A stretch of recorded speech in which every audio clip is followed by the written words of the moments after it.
ಏನು ರಾಜ್ಯಸಭಾ ಎಲೆಕ್ಷನ್ ನಡೀತು, BJP JDS ಇಬ್ಬರು ಸೇರಿ ಒಗ್ಗಟ್ಟಿನಿಂದ ಈ ಚುನಾವಣೆಯನ್ನು ನಡೆಸಿದ್ರು.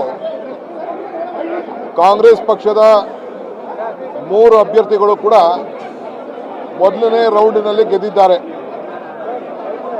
ನಮ್ಮ ಅಜಯ್ ಮೆಕೆನ್ ರವರು 47 ಓಟು, ನಮ್ಮ ಸೈಯದ್ ನಾಜೀರ್ ಹುಸೇನ್ ಅವರು 47 ಓಟು, GC ಚಂದ್ರಶೇಖರ್ ಅವರು 45 ಓಟು, 3 ಜನನು ಸೇರಿ ಮೊದಲನೇ ರೌಂಡ್ನಲ್ಲಿ ಗೆದ್ದಿದ್ದಾರೆ.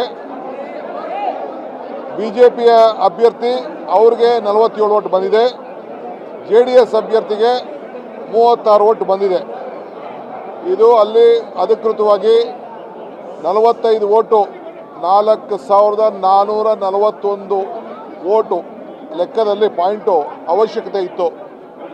ಅದು ಪೂರ್ಣ ಆದ್ದರಿಂದ 4500 ಓಟ್ ಆದ್ದರಿಂದ ಮೊದಲನೇ ರೌಂಡ್ನಲ್ಲಿ ಚಂದ್ರಶೇಖರ್ ಅವರು, ಅಜಯ್ ಮೆಕೆನ್ ರವರು ಮತ್ತು ಸೈಯದ್ ನಾಜೀರ್ ಹುಸೇನ್ ರವರು ಅಧಿಕೃತವಾಗಿ ಇವತ್ತು 3 ಜನ ಕೂಡ ಮೊದಲನೇ ರೌಂಡಲ್ಲಿ ಗೆದ್ದಿದ್ದಾರೆ.